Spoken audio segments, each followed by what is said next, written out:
부산 수영구 남천동의 오래된 아파트 단지. 삼익비치에 있는 58세 김철호 씨는 손에 든 스마트폰 화면을 바라보며 깊은 한숨을 내쉬었습니다. 화면에는 부동산 앱에 표시된 그의 아파트 시세가 적혀 있었습니다.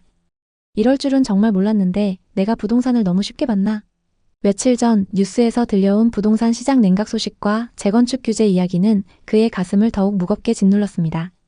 대출 규제, 전세 수요 감소, 그리고 끊임없이 반복되는 시장 안정화 대책이라는 단어들은 철호 씨처럼 재건축 아파트에 전 재산을 걸었던 사람들에게는 악몽 같은 소리였습니다. 철호 씨는 30년 넘게 부산 남천동에서 해산물 식당을 운영하며 지역 주민들에게 사랑받는 사장님이었습니다. 신선한 멍게와 회, 그리고 푸짐한 해물탕으로 유명한 그의 식당 바다양은 손님들로 늘 북적였습니다. 아침이면 어시장에서 직접 공수한 재료를 손질하고 저녁이면 손님들과 농담을 주고받으며 웃음꽃을 피웠습니다. 그에게 식당은 단순한 생계수단이 아니라 삶의 전부였습니다. 하지만 2020년 코로나 여파로 손님이 뚝 끊기면서 매출은 반토막이 났고 너무 힘든 나날을 보냈습니다. 그러던 어느 날 철호 씨는 장사를 마무리하며 아내에게 말했습니다. 여보, 우리 가게 다시 잘 될 수 있을까? 아내는 말없이 그의 손을 꼭 잡아주었지만 그들의 마음은 무거웠습니다. 식당 운영만으로는 앞으로의 삶이 불투명하다고 느낀 철호 씨는 그동안 모은 자산으로 노후를 준비하겠다고 마음먹었습니다. 하지만 은행 예금 이자는 터무니없이 낮았고 주식시장은 변동성이 너무 커서 손대기 두려웠습니다. 매일 아침 장사 준비를 마친 후 커피를 마시며 신문을 읽던 그는 부동산 시장이 뜨겁게 달아오르고 있다는 기사를 자주 접했습니다. 특히 부산의 재건축 아파트들이 급맥이라는 이야기가 여기저기서 들려왔습니다. 그러던 2021년 여름 친하게 지내던 손님인 부동산 중개사 정 사장이 카페에서 차를 마시며 고급 정보를 전해줬습니다. 김 사장님, 남천동 삼익비치 아파트 들어봤어요? 그 낡은 단지 재건축 사업이 지금 물 흐르듯이 진행되고 있어요. 부산에서 돈 좀 있는 투자자들은 벌써 다 들어갔고 서울에서도 투자자들이 들어와서 사재기하고 있대요. 지금 안 사면 나중에 땅 치고 후회할 겁니다. 그 말은 철호 씨의 마음을 단번에 흔들었습니다.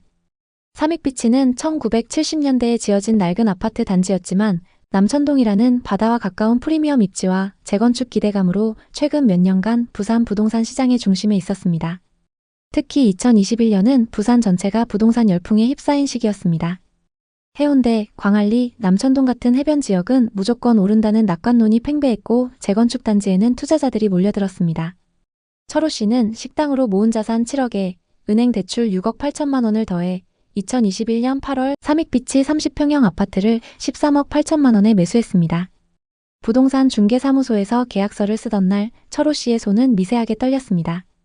중개사 정 사장은 밝은 미소로 그를 안심시켰습니다. 김 사장님, 이건 진짜 대박이에요. 삼익비치 재건축 확정되면 최소 20억은 가볍게 넘길 겁니다. 서울 강남보다 남천동 바다가 더 낫죠. 철호 씨는 속으로 중얼거렸습니다. 투자라는 게 뭐 별거 있겠어? 다들 사는 거면 나도 따라가면 되지. 그는 부동산 시장의 미래를 낙관했고 삼익비치가 자신의 노후를 책임질 황금알을 낳는 거위가 될 거라 굳게 믿었습니다. 계약서를 쓰고 집으로 돌아오는 길 그는 아내에게 전화해 자랑스럽게 말했습니다. 여보, 우리 이제 부자 되는 길로 들어섰어. 조금만 기다리면 다 잘 될 거야. 매수 후 몇 달 동안 철호 씨의 기대는 현실로 변하는 듯 했습니다. 2021년 말 삼익비치 같은 평형의 매매가가 14억 4천만 원까지 치솟았습니다. 부동산 앱에서 확인한 호가는 무려 16억까지 올라 있었습니다. 동네 손님들과 맥주를 마시며 그는 자랑했습니다. 제가 삼익비치 샀을 때 다들 비싸다고 했는데 벌써 2억 넘게 올랐어요. 재건축만 되면 20억도 문제 없다네요. 손님들도 맞장구를 치며 부러운 눈빛을 보냈습니다. 철호 씨는 아내와 저녁 식사 자리에서 희망의 찬 목소리로 말했습니다. 여보, 이 기세면 몇 년 안에 대출 다 갚고 남는 돈으로 식당을 리모델링 할 수도 있어. 좀 더 큰 가게로 옮겨도 되고. 아내도 미소 지으며 고개를 끄덕였습니다. 그들은 부산 바다를 바라보며 재건축 후 새로 지어질 초고층 아파트에서의 삶을 상상했습니다. 새 아파트에서 손주들과 함께 바다를 보며 밥을 먹는 모습. 어쩌면 지금보다 더 큰 식당을 열어 손님들이 북적이는 모습까지 모든 게 가능해 보였습니다. 철호 씨는 매일 아침 부동산 앱을 켜서 시세를 확인하는 게 일과가 되었습니다. 아파트 단지 앞을 지나며 낡은 건물을 볼 때면 곧 들어설 새 아파트의 모습을 떠올리며 미소를 지었습니다. 단지 내 커뮤니티 게시판은 재건축 소식으로 들썩였고 곧 착공 들어간다더라, 서울 투자자들 또 왔다던데 이런 이야기가 떠돌았습니다. 철호 씨는 그 분위기에 취해 있었습니다. 내가 이렇게 큰 결정을 잘 해냈구나. 그는 스스로를 대견하게 여겼습니다. 하지만 그 달콤한 꿈은 오래가지 못했습니다. 2022년 초 한국은행이 기준금리를 인상하면서 부동산 시장에 찬바람이 불기 시작했습니다. 정부는 대출 규제를 강화하며 투기 과열을 잡겠다고 나섰고 부산의 부동산 시장도 점차 냉각되기 시작했습니다. 처음엔 큰 걱정을 하지 않았습니다. 재건축 단지인데 설마 빠지겠어? 남천동은 바다도 있고 입지가 최고잖아. 철호 씨는 자신을 다독이며 시장이 곧 회복될 거라 믿었습니다. 그는 친구들과의 술자리에서 여전히 낙관적인 목소리로 말했습니다. 지금 좀 흔들려도 재건축 확정되면 다 올라갈 거야. 삼익비치 같은 단지는 절대 안 떨어져. 그러나 2022년 하반기로 접어들면서 상황은 점점 심각해졌습니다. 수요가 급격히 줄어들면서 집주인들이 매물을 싸게 내놓기 시작했습니다. 삼익비치 단지 내에서도 급매물이 하나둘 등장했고 매매가는 서서히 하락했습니다. 철호 씨는 부동산 앱을 켤 때마다 가슴이 조마조마했습니다. 설마 우리 아파트도 떨어지겠어? 그는 애써 부정했지만 불안은 점점 커져만 갔습니다. 2023년 3월 철호 씨는 거래 내역을 보고 눈을 의심했습니다. 삼익빛이 같은 평형의 매물이 8억 8천만 원에 거래됐습니다. 불과 1년 반 만에 5억 원이 넘게 하락한 겁니다. 이게 도대체 무슨 일이야? 그는 급히 부동산 중개사무소에 전화했습니다. 중개사 정 사장은 한숨 섞인 목소리로 답했습니다. 김 사장님, 요즘 분위기가 너무 안 좋아요. 집주인들이 계속 매물을 내놓아서 가격이 쭉쭉 내려가는 거예요. 재건축은 아직 몇 년 더 남았고 금리도 계속 오르니까 솔직히 지금은 버티는 수밖에 없어요. 철호 씨는 그날 밤 잠을 이루지 못했습니다. 거실 창문 너머로 보이는 삼익비치의 낡은 건물들은 더 이상 꿈의 상징이 아니었습니다. 녹슨 철근과 균열된 벽은 그의 불안을 그대로 투영하는 듯 했습니다. 단지 커뮤니티 게시판에는 금매 8억 5천만 원 나왔다. 이제 끝났다. 이런 글이 도배되고 있었습니다. 철호 씨는 아내에게 차마 이 사실을 말하지 못했습니다. 대신 혼자 거실 소파에 앉아 멍하니 천장을 바라봤습니다. 내가 뭐 잘못한 거지? 다들 좋다고 했는데. 며칠 후 그는 부동산 중개사무소를 직접 찾아갔습니다. 문을 열고 들어서자 정 사장이 익숙한 미소로 맞이했습니다. 김 사장님, 요즘 좀 힘드시죠? 그래도 삼익비치는 입지가 워낙 좋아서 언젠가는 오를 겁니다.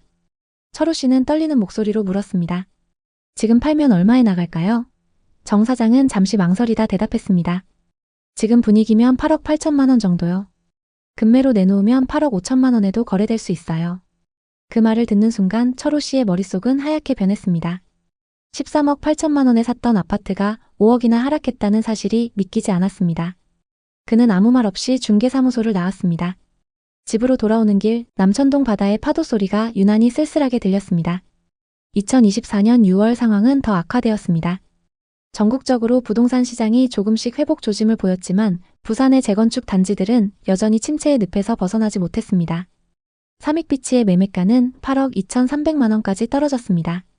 철호 씨가 13억 8천만 원에 샀던 아파트가 3년도 안 되어 5억 5,700만 원이나 하락한 겁니다. 그는 부동산 앱을 켤 때마다 심장이 내려앉는 기분이었습니다.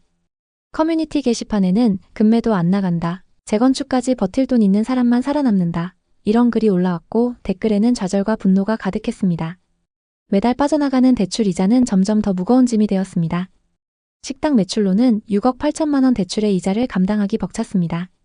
은행에서 온 이자 납부 안내 문자를 볼 때마다 그는 숨이 막히는 듯 했습니다. 재건축만 시작되면 분명 오를 거야. 지금 팔면 손해가 너무 커. 내가 평생 모은 돈인데. 하지만 그의 목소리에는 자신감보다 두려움이 더 크게 묻어났습니다. 아내는 더 이상 아무 말도 하지 않았지만 그녀의 눈빛에는 걱정이 가득했습니다. 철호 씨는 밤마다 잠을 이루지 못했습니다. 식당이 잘 되던 시절 새벽 어시장에서 재료를 고르던 때가 떠올랐습니다. 그때는 힘들어도 손님들의 웃음소리가 그를 버티게 했습니다. 하지만 이제는 텅 빈 식당만이 그를 괴롭혔습니다. 그는 혼잣말로 중얼거렸습니다. 아니야, 식당도 다시 잘 될 거야. 힘내서 해봐야지. 2025년 7월 삼익비치의 매매가는 9억 2천만 원까지 소폭 회복했습니다. 커뮤니티 게시판에는 이제 바닥 찍은 거 아니냐, 절차가 조금씩 진행되면 금방 회복할 거다, 이런 글이 올라오기 시작했습니다. 하지만 철호 씨가 처음 매수했던 13억 8천만 원에는 여전히 4억 6천만 원이나 모자랐습니다. 그는 부동산 중개사무소 앞을 지나며 유리에 적힌 매매가를 보고 한숨을 쉬었습니다. 내 평생 식당에서 번 돈인데. 그날 저녁 철호 씨는 아내와 마주 앉아 오랜만에 진지한 대화를 나눴습니다. 아내는 잠시 침묵하다 천천히 입을 열었습니다. 당신 말대로 지금 팔면 손해가 크잖아. 재건축까지 버텨보는 게 낫지 않을까? 내가 아르바이트라도 구해볼게. 당신도 너무 자책하지 마. 그 말에 철호 씨는 가슴이 먹먹해졌습니다. 평생 식당에서 함께 고생했던 아내가 이제 와서 아르바이트를 하겠다고 하니 자신의 선택이 더욱 후회스러웠습니다. 그는 아내의 손을 잡으며 말했습니다. 미안해, 여보. 내가 잘못 판단했어. 그래도 당신 믿고 끝까지 가볼게. 며칠 후 철호 씨는 단지 입구에 걸린 현수막을 보았습니다. 사업 시행인가 그 문구를 보며 그는 한참을 멍하니 서 있었습니다. 희망일까? 또 다른 시련일까? 그는 주머니에서 스마트폰을 꺼내 부동산 앱을 켰습니다. 여전히 9억 2천만 원. 그는 천천히 앱을 껐습니다. 그래, 조금만 더 버텨보자. 여기까지 왔잖아. 그는 아내와 상의 끝에 집을 안 팔고 버티기로 결심했습니다. 철호 씨는 다시 힘내서 장사를 시작했습니다. 예전처럼 손님이 많진 않더라도 그동안의 노하우로 식당을 열심히 운영하며 대출 이자를 감당해보려 했습니다. 아내도 주말에 카페 아르바이트를 시작했고 부부는 서로를 다독이며 하루하루를 버텨냈습니다. 철호 씨는 아침마다 남천동 바다를 바라보며 다짐했습니다. 이 바다처럼 우리도 끝까지 버텨낼 거야. 2025년 8월 현재 부산의 부동산 시장은 지역에 따라 명암이 엇갈리고 있습니다. 해운대나 광안리 같은 중심지는 신축 단지를 중심으로 거래가 조금씩 살아나고 있지만 재건축 단지들은 여전히 가격 방어가 쉽지 않습니다. 삼익비치의 최근 시세는 9억 2천만 원에서 9억 5천만 원 선으로 소폭 오르내리고 있지만 2021년의 고점 14억 중반은커녕 매수 가격 13억 8천만 원을 회복하려면 아직 갈 길이 멉니다. 정부의 대출 규제는 여전히 투자자들의 발목을 잡고 있고 집주인들이 내놓은 급매물은 시장의 불안을 키우고 있습니다. 철호 씨는 단지 내 카페에 앉아 커피를 마시며 창밖을 바라봅니다. 재건축 현수막이 바람에 흔들리는 모습이 눈에 들어옵니다. 그는 속으로 중얼거립니다. 부동산은 숫자만이 아니야. 사람의 마음 그리고 삶이 담겨있지. 평생 식당에서 손님들과 웃으며 밥을 나누던 그에게 부동산 시장은 그 어떤 것보다도 예측하기 어려웠습니다. 그는 천천히 커피를 한 모금 마시며 결심합니다. 그래, 지금은 버틸 때야. 재건축이든 뭐든 끝까지 가보자. 그의 손끝은 더 이상 떨리지 않았습니다. 그는 아내와 함께 남천동 바다를 바라보며 조용히 다짐했습니다. 우린 다시 일어설 거야. 이 이야기를 들으며 어떤 생각이 드셨나요? 철호 씨처럼 부동산 투자에 뛰어들었다가 예상치 못한 손실을 경험한 적이 있으신가요? 재건축의 꿈을 쫓았지만 현실의 벽에 부딪힌 분들도 많을 겁니다. 부동산 시장은 숫자만이 아니라 사람의 희망과 좌절 그리고 삶의 이야기가 담겨있는 공간입니다.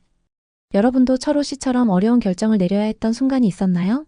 댓글에 여러분의 이야기를 자유롭게 남겨주세요. 여러분의 경험이 누군가에게는 한 번 더 생각할 기회가 될 수 있습니다. 이 영상을 통해 부동산 투자의 위험성과 신중함의 중요성을 다시 한번 생각해보는 계기가 되셨길 바랍니다. 오늘의 이야기에 공감하셨다면 구독과 좋아요를 눌러주세요. 오늘도 시청해주셔서 감사합니다. 다음 편엔 더 좋은 내용으로 찾아뵙겠습니다. 갭 투자는 안 망한다. 특히 평택이나 오산 같은 데는 소액으로도 투자할 수 있다. 사기만 하면 무조건 돈 번다. 불과 몇 년 전 얘기입니다. 지난 상승장 결혼 5년 차인 승호 씨네 부부는 부동산 공부에 한창이었습니다. 사실 그 전까지 부동산의 부자도 모르던 두 사람은 당시 부동산이 급격히 오르는 걸 보고 뒤처지지 않기 위해 공부를 시작했습니다. 그렇게 시간 날 때마다 유튜브와 블로그 각종 서적을 뒤지며 부동산 투자 공부를 하고 있었습니다. 그러던 어느 날 한 영상을 보게 됐는데요. 이 지역에 투자하면 무조건 돈 벌 수 있습니다. 각종 호재가 눈에 들어왔고 부동산 전문가는 말했습니다. 지금이 부동산 투자의 마지막 기회. 고덕신도시와 지제역 그리고 브레인시티. 평택에서 기회를 노려보세요. 하나같이 부동산 투자 심리를 자극하는 문장들이었습니다. 그 당시 대학 동기와 회사 동료들도 다들 부동산 이야기를 하며 자랑하기 바빴습니다. 아내 유연님과 대학 친구인 미니님은 신혼 때 무리해서 샀던 서울 아파트가 벌써 2억이나 올랐다며 부동산 시세 그래프를 보여줬습니다. 앞으로 서울 집값은 계속 오를 것 같다라는 미니님의 말에 유연님은 마음속에 불안감이 커졌습니다. 우리는 지금 전세 살고 있는데 계속 이렇게 살아도 되는 건가? 당시 부부는 저렴한 구축 아파트의 전셋집에서 월급을 저축하며 투자 기회를 노리고 있었습니다. 매번 떨어지는 신혼부부 전용 청약에 지쳐 있었죠. 하지만 서울 수도권의 아파트 가격은 이미 그들이 모아놓은 돈으로는 꿈도 꾸기 어려운 수준이었죠. 이대로라면 평생 집 한 채 못 사겠구나 라는 불안이 부부의 마음을 짓눌렀습니다. 하지만 2%대 저금리 주택담보대출을 활용하면 부동산 투자가 불가능한 꿈만은 아니었습니다. 지인들의 성공담과 커뮤니티의 상승론에 휩싸인 부부는 점점 더 크게 투자에 대한 욕심이 생겼습니다. 밤낮을 가리지 않고 부동산 관련 자료를 검색했죠. 수도권 구축 급매, 부동산 투자 방법, 소액 투자. 머릿속은 온통 부동산으로 가득했습니다. 그러던 중 유튜버의 말 한마디가 부부의 투자 심리를 자극했습니다. 지금 갭 투자로 시드머니를 늘리고 갈아타기를 하면서 점점 서울 쪽으로 이동하세요. 어느 토요일 저녁 부부 동반 모임에 나갔습니다.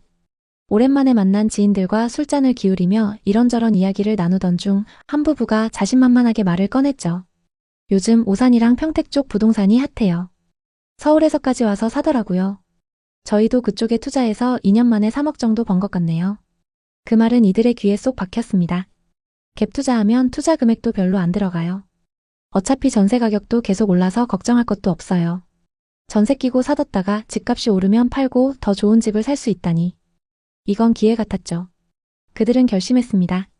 그래, 갭 투자라면 우리도 할 수 있어. 부부는 수도권 근교, 특히 경기 남부, 동탄이나 평택, 오산 위주로 매물을 살펴봤습니다. 서울에서 그렇게 멀지 않고 잘 아는 지역들이었죠. 그들은 주말마다 부동산 중개업소와 분양 홍보관을 돌며 정보를 모았습니다. 그러던 중 한 부동산 사장이 자신감 넘치는 목소리로 말했습니다. 평택은 앞으로 경기도를 대표하는 도시가 됩니다.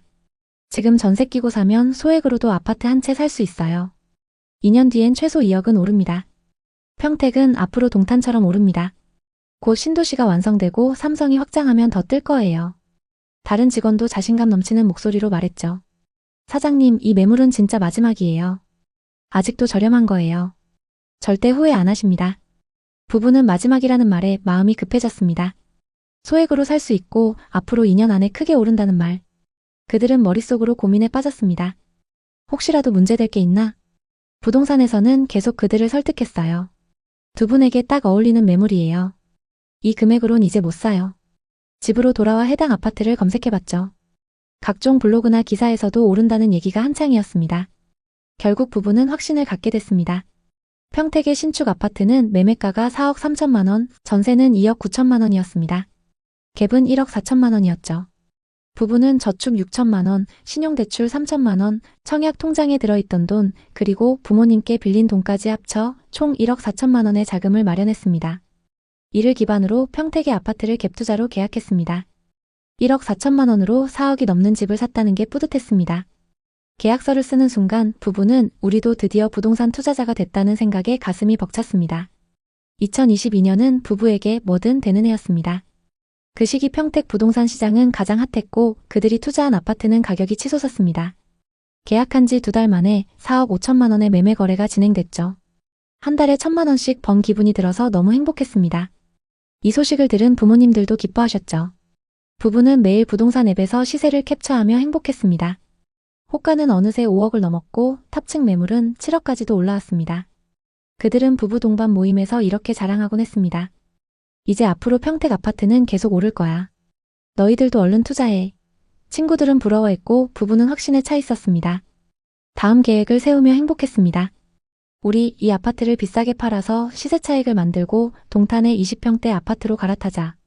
마치 부동산 고수가 된 것 같은 느낌이었고 블로그도 개설해 부동산 투자 스토리를 작성하기도 했습니다. 그뿐만 아니라 상승장은 부부의 소비 패턴도 완전히 바꿨습니다. 집값이 오르면서 마치 부자가 된 듯한 착각에 빠졌죠. 집으로 매달 1,000만 원씩 버는데 이 정도쯤이야 라는 생각으로 쇼핑도 자주 하고 거의 매일 외식을 했죠. 아직 시세 차익을 본 것도 아니었는데 올라가는 숫자만 보고 부부는 이미 돈을 번 것처럼 행동했던 거죠. 매달 늘어가는 카드값을 볼 때마다 조금씩 불안했지만 어차피 집값이 오르면 다 해결될 거기 때문에 큰 문제 없을 거라 생각했습니다. 주말마다 스크린 골프와 명품 쇼핑을 즐기며 성공한 투자자라고 느꼈습니다. 하지만 이 모든 소비는 그들의 재정 상황을 점점 더 악화시키고 있었습니다. 불과 몇 달 만에 금리 인상으로 전세와 매매 금액이 동반 하락하기 시작했습니다. 전세 대신 월세가 늘어났고 그에 따라 부부가 계약한 아파트의 전세 시세도 급락했습니다. 전세입자가 전세금 5천만 원을 낮춰달라고 요구했죠. 마이너스 통장 대출에 고금리 대출로 5천만 원을 겨우 구해 전세 재계약을 진행했습니다. 더 나쁜 소식은 4억 3천만 원에 계약했던 아파트의 시세가 2억 9천만 원까지 하락했다는 겁니다. 이자 폭탄을 맞으면서 순식간에 1억 5천만 원을 날려버린 셈이었죠. 2025년 5월 동일 타입의 거래 금액은 2억 8천만 원이었습니다. 부부는 아직도 1억 5천만 원 손해 중입니다. 결국 갭 투자로 시세 차익을 보려던 계획은 완전히 틀어졌고 언제 본전까지 회복할지도 알 수 없는 상황입니다. 평택과 인접해 있는 오산의 상황도 비슷합니다. 역 주변 단지들도 하락세를 면치 못하고 있는데요. 먼저 평택과 오산에서 상승률이 가장 높았던 아파트들의 시세 변화를 구체적으로 살펴보겠습니다. 오산대역 인근의 대표 단지인 오산대역 세교자이 84타입은 2021년 최고가 7억 3,500만 원에 거래되었지만 2025년 4월 기준 약 5억 5,700만 원으로 떨어졌습니다. 무려 2억 원 가까이 하락한 셈입니다. 이 단지는 2018년에 준공된 역세권 신축 아파트임에도 불구하고 고점 대비 큰 조정이 이루어졌습니다. 이는 세교 신도시 내 공급 과잉과 인프라 부족이 주요 원인으로 분석됩니다. 평택 고덕 신도시의 사례도 살펴보겠습니다. 평택 고덕 신도시의 자연엔 자이 84타입 역시 2021년 9억까지 거래되었으나 2025년 4월 기준 5억 수준으로 정확히 4억 하락했습니다. 고덕국제 신도시는 삼성전자 반도체 공장과 협력사들의 입주로 초기 관심을 끌었지만 엄청난 수의 신축 아파트 공급이 이루어지며 매물이 계속적으로 쌓이고 있습니다. 이로 인해 추가 하락 가능성이 제기되고 있는 상황입니다. 그렇다면 오산과 평택의 부동산 시장이 왜 이렇게 하락했을까요? 오산 세교지구와 평택 고덕 신도시는 최근 대규모 아파트 단지가 연이어 입주하며 공급이 수요를 초과했습니다. 특히 평택 고덕 신도시는 단기간 내 2만 세대 이상의 아파트가 공급되며 시장에 부담을 주었습니다. 오산 세교 역시 신축 아파트 단지가 계속 들어서며 매물 증가로 가격 조정이 이루어지고 있습니다. 이러한 공급 과잉은 단기적으로 가격 하락을 부추겼습니다. 오산 세교는 상업시설과 생활 인프라가 부족한 점도 큰 단점으로 꼽힙니다. 대형 병원, 대형 마트, 문화시설 등이 부족해 주민들이 오산 원도심이나 인근의 수원, 용인, 화성으로 이동해야 하는 불편함이 있습니다. 예를 들어 세교지구 주민들은 대형 병원을 가기 위해 차로 3-40분 거리를 이동해야 합니다. 평택 고덕 신도시도 비슷한 문제를 안고 있습니다. 고덕 중심부는 상업시설과 병원이 점차 확충되고 있지만 외곽 지역은 여전히 인프라가 미비합니다. 이는 주거 편의성을 떨어뜨리고 수요가 고덕 중심지로만 몰리는 양극화 현상을 낳고 있습니다.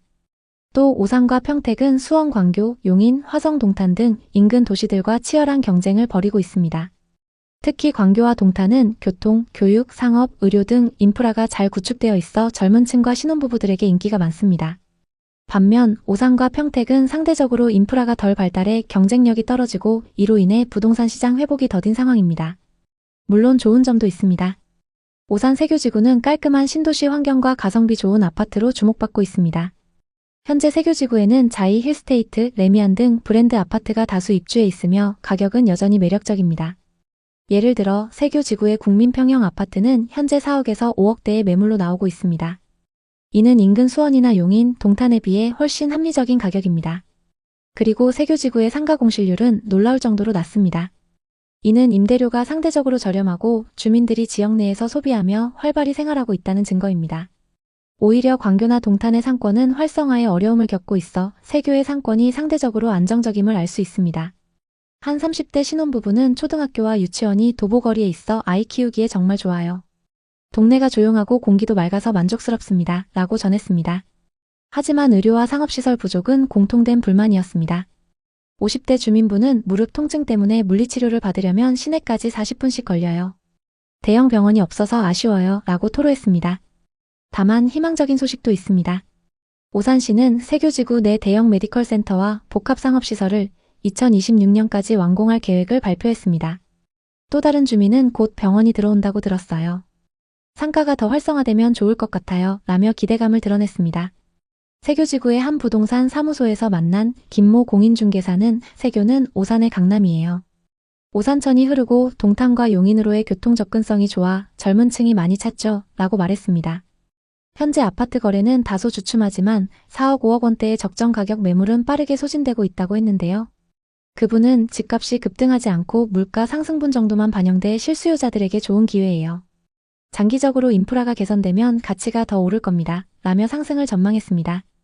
평택은 오산과 달리 글로벌 기업들이 몰려드는 산업 중심지입니다. 고덕 신도시를 중심으로 삼성전자 반도체 공장과 협력사들의 입주가 이어지며 일자리 창출이 꾸준합니다. 고덕 신도시 내 30평대 아파트는 현재 4, 5억대에 거래되며 오산 세교와 비슷한 가성비를 자랑합니다.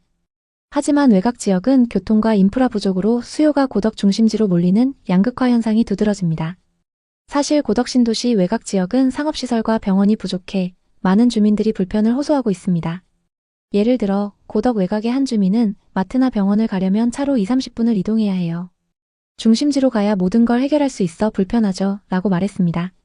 하지만 평택시는 고덕 신도시 내 상업지구 개발을 가속화하고 있으며 2027년까지 대형 쇼핑몰과 병원 유치를 계획 중입니다. 이는 지역의 생활 편의성을 높이고 부동산 시장 회복의 키가 될 것입니다. 평택의 가장 큰 강점은 반도체 산업의 성장입니다.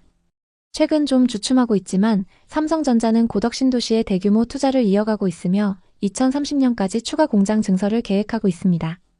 이는 고용 창출과 인구 유입으로 이어져 부동산 시장에 긍정적인 영향을 줄 가능성이 큽니다. 한 부동산 전문가는 고덕 신도시는 반도체 산업의 중심지로 장기적으로 안정적인 수요가 예상됩니다. 인프라만 보완된다면 가격 반등 가능성이 높아요. 이렇게 전망했습니다. 오산 세교와 평택은 입지와 성장 가능성, 호재 등 여러 측면에서 각자 다른 메리트를 갖고 있습니다. 오산 세교는 깔끔한 신도시 환경과 합리적인 가격으로 신혼부부와 젊은 층에게 사랑받고 있습니다. 평택은 반도체 산업의 성장으로 장기적인 투자 잠재력을 보유하고 있죠. 하지만 두 지역 모두 생활 인프라 부족이라는 공통된 과제를 안고 있습니다. 오산시는 세교지구 내 병원과 상업시설 확충을 통해 이 문제를 해결하려 하고 있으며 평택은 고덕 신도시의 상업지구 개발과 교통망 확충에 힘쓰고 있습니다. 예를 들어 오산시는 2026년까지 세교지구에 대형 메디컬 센터와 복합 쇼핑몰을 완공할 계획이며 평택시는 고덕 신도시와 평택 원도심을 연결하는 트램 도입을 검토 중입니다. 이러한 인프라 개선은 두 지역의 부동산 가치를 높이는 계기가 될 것입니다. 오산 세교와 평택은 가성비 좋은 부동산과 성장 가능성을 동시에 갖춘 지역입니다. 현재의 가격 하락은 공급 과잉과 인프라 부족에서 비롯되었지만 두 지역 모두 이를 해결하기 위한 적극적인 개발 계획을 추진 중입니다. 이럴 때일수록 개발 진행 상황과 부동산 지표를 계속적으로 체크하시는 게 좋습니다. 지금 오산과 평택 부동산에 관심 있는 분들께 드리는 조언은 신중함입니다. 과도한 대출로 무리하게 매수하는 것은 위험하며 입지가 좋은 지역과 호재 진행 상황을 철저히 분석해야 합니다. 지금은 시장을 관망하면서 자본과 실력을 늘려야 할 때입니다. 앞으로도 오산과 평택을 포함한 부동산 시장의 최신 현황을 빠르고 정확하게 전달하겠습니다. 오늘 영상이 도움이 되셨다면 구독과 좋아요 부탁드립니다. 여러분의 성공적인 부동산 투자를 항상 응원합니다. 감사합니다. 최근 들어 부동산 규제가 강해지고 있습니다. 대출도 많이 어려워지고 있죠. 부동산은 이제 끝난 걸까요? 2021년 당시 36세였던 박준혁 씨는 중견기업에서 7년째 근무하던 평범한 직장인이었습니다. 월급은 실수령액 350만 원으로 7년간 성실히 저축해서 모은 1억 2천만 원이 전 재산이었습니다. 준혁 씨는 일산 일기 신도시에 있는 30년 된 구축 아파트를 눈여겨보았습니다. 6억 5천만 원의 매물로 나와 있었고 일기 신도시 재건축 기대감 때문에 투자 가치가 높다고 소문난 곳이었습니다. 일산은 서울로의 접근성이 좋고 재건축 호재로 부동산 커뮤니티에서 주목받는 지역이었습니다. 준혁 씨는 당시를 이렇게 회상했습니다. 그때 친구들, 회사 동료들, 심지어 여자친구까지 지금 안 사면 평생 집 못 산다고 했어요. 특히 일산 일기 신도시는 재건축 호재가 크다고 해서 이거다 싶었습니다. 준혁 씨는 부동산 관련 유튜브를 보며 정보를 모았습니다. 많은 유튜버들이 일기 신도시는 재건축으로 큰 수익을 낼 것이라며 낙관적인 전망을 내놓았고 준혁 씨는 그 말에 마음이 끌렸습니다. 결국 6억 5천만 원짜리 아파트를 매수하기로 결정했습니다. 대출로 4억 5천만 원을 빌렸고 본인 자금 1억 2천만 원을 사용했으며 부족한 8천만 원은 부모님께 빌렸습니다. 하지만 부모님께는 집을 산다고 말하지 않고 보증금이 필요하다고 둘러댔습니다. 부모님께 솔직히 말하기가 어려웠어요. 집을 사는 거라고 하면 반대하실 것 같아서 그냥 전세 들어간다고 했어요. 나중에 집값이 오르면 갚으면 되겠지 그렇게 생각했어요. 계약은 빠르게 진행됐습니다. 부동산에서는 이 가격에 이런 집은 다시 안 나와요 라며 빠르게 계약을 서두르라고 말했고 준혁 씨는 집을 본 날 가계약금부터 보냈습니다. 당시 집값이 계속 오를 거라는 믿음이 강했고 늦으면 기회를 놓칠까봐 조급했던 마음이 컸습니다. 대출 4억 5천만 원의 이자는 평균을 내면 4.6% 정도입니다. 주거래 은행을 포함해서 이금융권에서도 빌렸기 때문에 이자가 높은 상황이죠. 월 이자만 약 180만 원이 나갔습니다. 여기에 아파트 관리비 25만 원, 전기세, 수도요금, 통신비 등 고정비를 더하니 월급 350만 원으로는 너무 빠듯했습니다. 준혁 씨는 당시를 이렇게 회상했습니다. 월급에서 이자를 내고 나면 170만 원 정도 남을 줄 알았어요. 하지만 관리비, 전기세, 기타 비용을 내고 나니 너무 적게 남더라고요. 점심은 회사에서 주는 밥으로 해결했고 한 끼에 10,000원 넘는 밥값이 부담스러웠어요. 부모님께 빌린 8천만 원은 준혁 씨의 마음을 더욱 무겁게 했습니다. 매달 조금씩이라도 갚으려 했지만 생활비조차 빠듯해 여유가 없었습니다. 부모님께 거짓말한 사실이 계속 마음을 짓눌렀습니다. 부모님께 전세 보증금이라고 했는데 사실은 집을 산 거라고 말해야 하나 매일 고민했어요. 하지만 말할 용기가 나지 않았어요. 생활은 점점 더 팍팍해졌습니다. 주말이면 부모님 댁에 찾아가 밥을 먹고 반찬을 싸와서 햇반과 같이 먹었습니다. 경조사비를 줄이기 위해 친구들의 결혼식이나 돌잔치 초대에도 잘 안 가게 됐습니다. 친구들과의 관계도 멀어지고 점점 고립되는 느낌이었어요. 30대에 이렇게까지 쪼들릴 줄은 몰랐죠. 회사 동료들과의 회식이나 커피 한 잔 사는 것도 부담스러워졌고 점심시간에는 동료들과 어울리기보다는 혼자 조용히 밥을 먹었습니다. 준혁 씨는 당시를 떠올리며 이렇게 말했습니다. 회사에서 점심시간에 다들 맛있는 거 먹으러 가자고 할 때 저는 그냥 구내식당에서 밥을 먹었어요. 그렇게 악착같이 버텼지만 시장은 준혁 씨를 도와주지 않았습니다. 어느 순간 아파트 가격이 하락세를 보였습니다. 준혁 씨가 6억 5천만 원에 샀던 일산 일기 신도시 아파트는 1년 만에 4억 8천만 원까지 떨어졌습니다. 무려 1억 7천만 원의 손실이었습니다. 준혁 씨는 그때의 심정을 이렇게 전했습니다. 처음엔 믿기지 않았어요. 재건축 기대감이 있다던 아파트가 이렇게까지 떨어질 줄은 몰랐어요. 뉴스에서 부동산 하락 얘기가 나오는데 내 집이 이렇게 될 줄은 상상도 못했죠. 특히 재건축에 대한 기대가 무너진 것이 큰 충격이었습니다. 상승장일 땐 일산은 재건축 가능성이 높다고 했지만 시간이 흘러도 구체적인 계획이 발표되지 않았습니다. 오히려 재건축 요건이 강화되고 사업성이 낮다는 부동산 전문가들의 분석이 나오면서 투자자들의 기대는 산산조각 났습니다. 준혁 씨는 이렇게 말했습니다. 부동산 모임에서 만난 지인들이 있는데 그중 한 명은 결국 경매로 집이 넘어갔어요. 저는 버티고 있었지만 매일 불안했어요. 금리가 더 오르면 어쩌나, 집값이 더 떨어지면 어쩌나. 밤에 잠이 안 올 정도였어요. 준혁 씨는 유튜브와 부동산 관련 기사를 찾아보며 희망을 붙잡으려 했습니다. 하지만 시장은 점점 더 냉혹해졌고 일산의 구축 아파트는 거래량마저 줄어들며 유동성도 떨어졌습니다. 유튜버들이 이제 바닥이다, 곧 반등한다 라고 말했지만 믿을 수가 없었어요. 매일 아파트 시세를 확인하며 가슴이 철렁했어요. 내가 왜 그때 샀을까 계속 자책했죠. 이후 상황은 더욱 악화됐습니다. 금리가 5.2%까지 오르면서 월 이자는 200만 원으로 치솟았습니다. 월급의 60% 가까이가 이자로 나가면서 준혁 씨의 삶은 완전히 바뀌었습니다. 식비를 줄이려고 회사에서 점심에 많이 먹고 저녁은 부모님 집에서 싸온 반찬들로 먹었어요. 한 번은 친구가 저녁을 사준다고 했는데 그마저도 부담스러워서 거절했어요. 연애는 꿈도 꿀 수 없는 사치였습니다.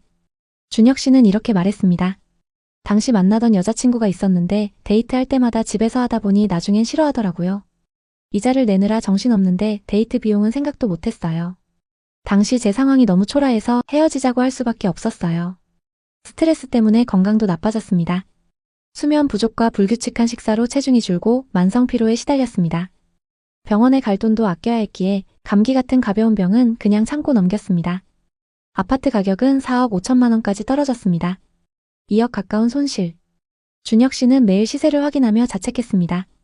그때 주변 사람들 말만 믿고 샀던 게 후회돼요. 지금이 가장 싸다 이런 말들 다 믿었는데 결국 이렇게 됐습니다. 재건축 얘기가 계속 미뤄지니까 내가 잘못된 선택을 한 게 아닌가 싶었어요. 준혁 씨는 이렇게 물었습니다. 이 집을 계속 들고 있어야 할까요? 아니면 팔아야 할까요? 금리가 더 오르면 어쩌죠? 6억 5천만 원에 샀던 아파트는 4억 중후반선에서 거래되고 있었습니다. 팔면 손해가 너무 컸죠. 그리고 부모님께 빌린 8천만 원까지 생각하면 재정적으로 큰 타격을 입을 상황이었습니다. 게다가 은행 대출도 갚아야 했습니다. 준혁 씨는 이렇게 말했습니다. 팔면 제 돈 1억 2천만 원이랑 부모님께 빌린 8천만 원이 날아가는 거나 마찬가지예요. 준혁 씨에게 답변을 드렸습니다. 지금 팔면 손실이 너무 큽니다. 대신 소득을 늘리는 방법을 찾아보세요. 퇴근 후 부업이나 투잡을 통해 월 50만 원이라도 추가 수입을 만들면 이자 부담을 덜 수 있을 것입니다. 그리고 회사에서 승진이나 연봉 인상을 위해 더 열심히 노력해보세요. 준혁 씨는 투잡의 어려움을 토로했습니다. 투잡을 하니까 체력적으로 너무 힘들어요. 밤늦게까지 대리운전도 해보고 주말엔 카페에서 알바도 해봤어요. 2025년 초 준혁 씨는 결국 부모님께 모든 사실을 털어놓았습니다. 전세 보증금이 아니라 집을 샀다고, 그리고 지금 큰 손실을 보고 있다고 말했습니다. 부모님은 처음엔 많이 놀라셨지만 준혁 씨의 상황을 이해하고 함께 해결책을 고민해 주셨습니다. 부모님께서 왜 진작 말하지 않았냐며 많이 속상해하셨어요. 하지만 같이 고민해 주시니까 마음이 좀 놓이더라고요. 부모님께서 8천만 원은 생각하지 말고 일단 건강부터 챙기라는 그 말씀에 눈물이 났어요. 부모님의 응원 덕분에 준혁 씨는 조금씩 희망을 찾기 시작했습니다. 퇴근 후 배달 아르바이트와 주말 카페 알바를 병행하며 월 6, 70만 원 정도의 추가 수입을 만들었습니다. 아직 이자와 생활비를 감당하기엔 부족하지만 부모님과의 소통으로 마음의 짐이 덜어졌습니다. 준혁 씨는 이렇게 말했습니다. 부모님께 말하고 나니까 한결 가벼워졌어요. 아직 힘들지만 혼자 끙끙대는 것보다는 훨씬 낫더라고요. 부모님께서도 제가 포기하지 않길 바라셨어요. 최근 일산 일기 신도시 아파트 가격은 소폭 회복세를 보이고 있지만 여전히 매수 가격인 6억 5천만 원에는 한참 못 미칩니다.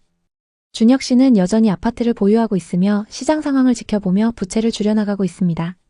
지금은 당장 팔 생각은 없어요. 손실이 너무 크니까요. 대신 부업으로 돈을 더 벌고 회사에서 인정받아서 연봉을 올리려고 노력 중입니다. 언젠가는 상황이 나아지겠죠. 준혁 씨의 이야기는 부동산 투자에서 신중함이 얼마나 중요한지를 보여줍니다. 2021년 많은 사람들이 지금이 마지막 기회라는 말에 휩쓸렸습니다. 준혁 씨도 유튜버들과 주변의 낙관적인 전망을 믿고 큰 결정을 내렸지만 시장의 냉혹한 현실을 마주해야 했습니다. 특히 대출에 의존한 투자는 금리 인상과 시장 하락으로 큰 리스크를 동반합니다. 부동산 투자는 단순히 사고 파는 것이 아니라 삶 전반에 영향을 미치는 큰 결정입니다. 투자를 고려한다면 본인의 재정 상황을 냉정히 점검하고 전문가의 조언을 구하시길 바랍니다. 유튜브나 뉴스에 치우친 정보만 믿기보다는 최악의 시나리오도 대비해야 합니다.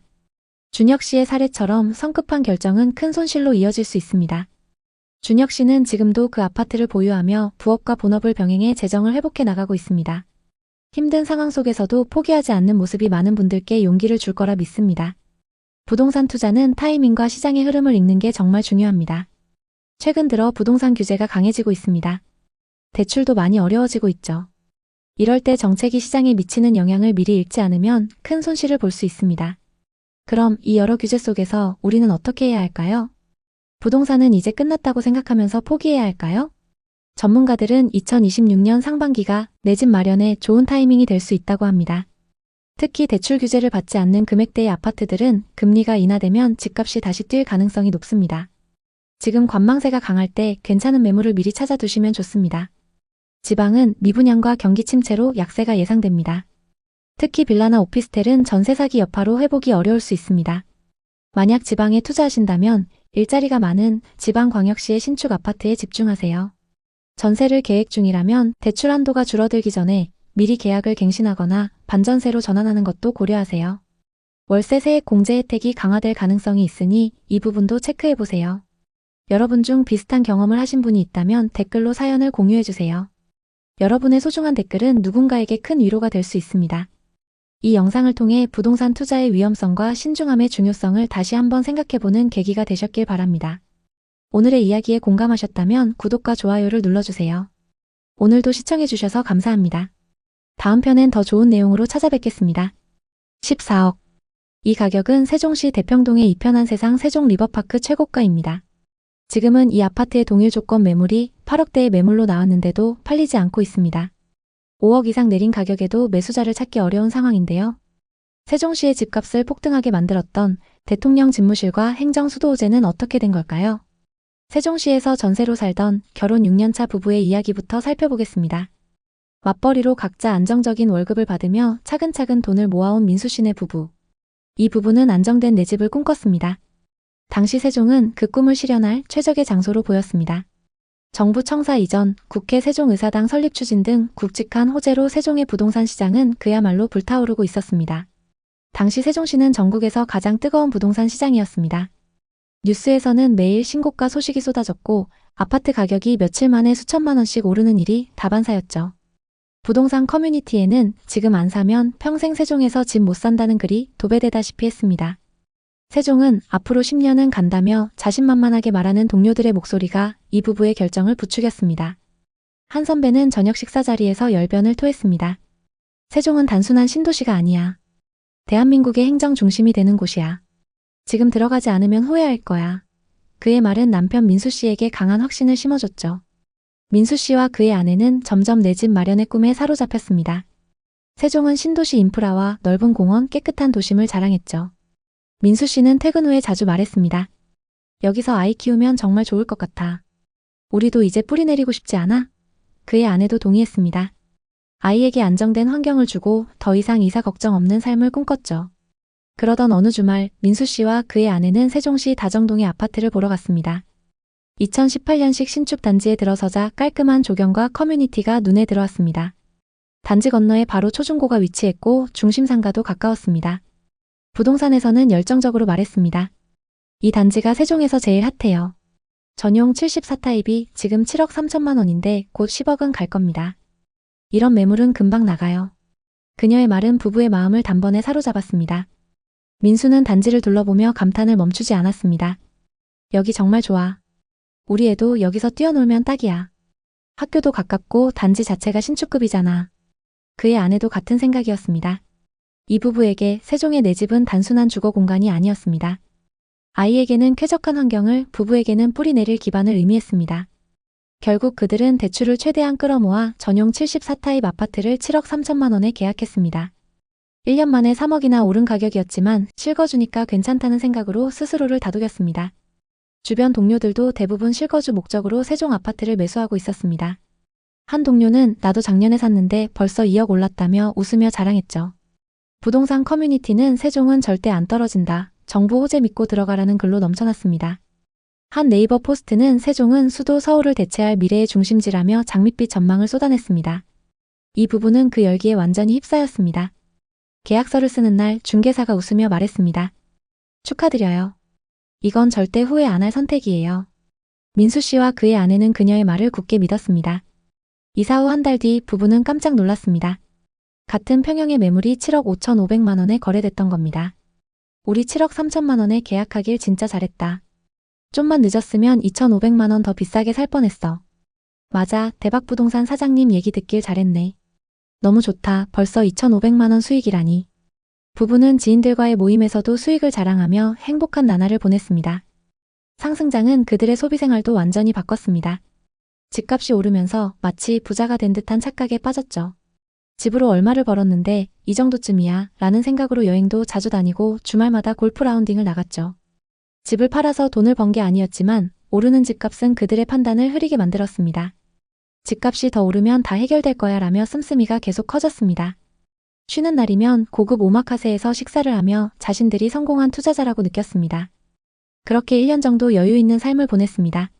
그러던 어느 날 세종시 부동산 시장에 미묘한 변화가 감지됐습니다. 아파트 시세가 조금 떨어졌다는 이야기가 들리기 시작했죠. 또 뉴스에서는 한국은행의 기준금리 인상이 본격화되고 있다는 소식이 연일 보도됐습니다. 대출금리가 치솟으면서 세종시 아파트 거래량은 급격히 줄어들었습니다. 부동산 커뮤니티의 분위기도 180도 바뀌었죠. 불과 1년 전만 해도 세종 무조건 간다던 긍정적인 글이 가득했던 공간은 이제 세종은 끝났다, 대출금리 때문에 다 죽는다는 비관적인 글로 도배됐습니다. 민수 씨는 처음엔 대수롭지 않게 여겼습니다. 이건 단기 조정이야. 실거주니까 기다리면 돼.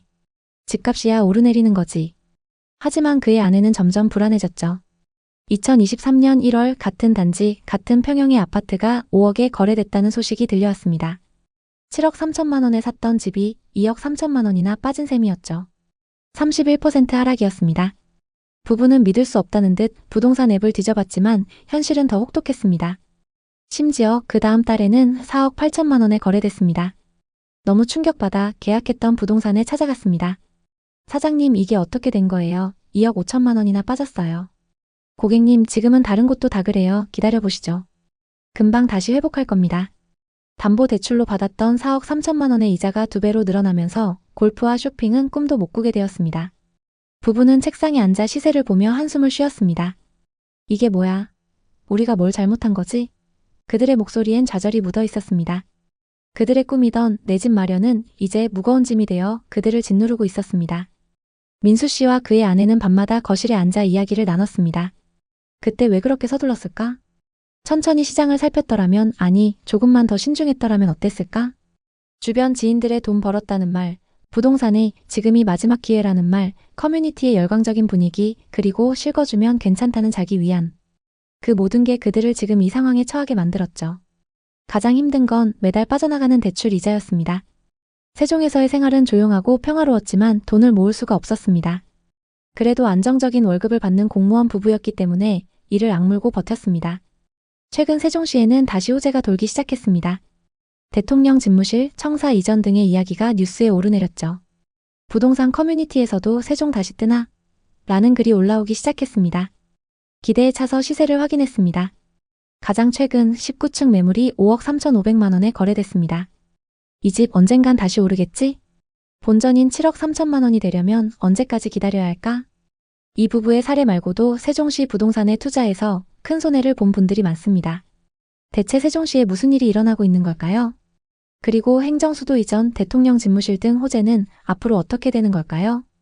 세종시는 저금리 시절 행정수도 이전과 신도시 개발 호재로 폭등을 경험했지만 2025년 현재 극심한 하락세로 투자자들을 혼란에 빠뜨리고 있습니다.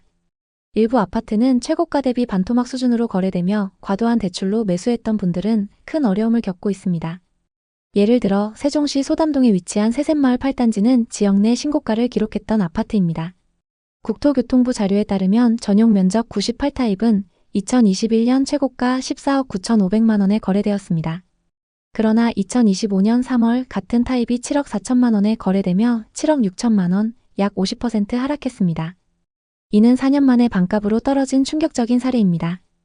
또 방곡동의 수룹의 1단지는 국책연구단지 인근에 자리 잡은 신축급 대단지 아파트입니다. 이 아파트는 전용 96타입이 과거 최고가 15억에 거래되었으나 2025년 4월에는 7억 6천만 원 수준으로 약 49% 하락했습니다. 도대체 세종시에 무슨 일이 일어났던 걸까요? 2019년부터 서서히 상승하던 주택 가격이 2020년, 2021년의 대형 호재와 맞물리며 하루가 멀다 하고 신고가를 찍었습니다. 분양가가 5억이었던 아파트가 14억까지 거래됐던 적도 있었는데요.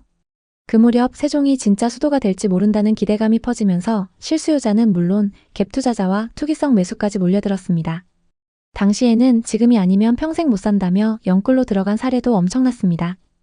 2020년 세종시 아파트값 상승률은 40%를 가뿐히 넘겼고 거래 한 번에 5천만 원씩 올라간다는 소문까지 퍼졌습니다. 갭 투자로 세종시에 들어온 사람들도 많았습니다. 실거주할 필요가 없다. 어차피 계속 오를 테니까 이런 믿음이 컸습니다. 그런데 문제는 2022년부터 금리 인상이 시작되고 분양 물량과 기존 매물이 쏟아지자 가격이 급락하기 시작했다는 점입니다. 뜨거웠던 열풍이 지금은 거짓말처럼 사그라들고 고점에 샀던 이들은 반토막이라는 표현이 나올 만큼 심각한 상황을 맞이하고 있습니다. 인접 동네 대전과 청주의 상황도 비슷합니다. 부동산 시장에는 가파른 상승일수록 꺾일 때 낙폭이 더 크다는 얘기가 있습니다. 세종과 대전은 2020년에서 2021년 초까지 서울에 버금가는 급등을 경험했습니다. 그러나 그만큼 하락폭도 엄청났는데요. 한편 요즘 뉴스를 보면 서울로 집중된 권력을 세종시로 분산시킨다는 얘기가 한창입니다. 대선 주자들이 임기 내에 국회 세종의사당과 대통령 세종집무실을 건립하겠다고 하는데요. 정치 전반에 걸쳐 세종시 이전이 가장 뜨거운 키워드로 등장했습니다. 사람들은 또 정치인들의 말이겠거니 하고 흘려버리거나 세종시에 투자하면 돈 좀 벌겠는데 하면서 각자 다른 반응을 보이고 있습니다. 어찌됐건 만약 행정수도 이전이 현실화된다면 그 파급 효과는 상당할 것으로 보입니다. 물론 여기서 냉정하게 생각해봐야 할 것이 있습니다. 과거 세종시가 주목받았던 이유는 지금과 같이 수도 이전 때문입니다. 하지만 이번에는 여야를 막론하고 서울에 집중된 권력을 분산시키자는 목소리가 크고 이미 관련 예산과 법률적 기반도 마련돼 있다고 하니 과거와는 조금 다르게 보이긴 합니다. 정치권 전반에 걸쳐 세종시 이전에 대한 의지가 뚜렷해 보이는 지금 어떻게 대응해야 할까요? 이렇게 큰 이슈가 나올 때면 기대감에 먼저 움직이는 사람들이 있기 마련입니다. 반면 아직 거품이 다 거치지 않았기 때문에 더 지켜봐야 한다는 사람들도 있죠.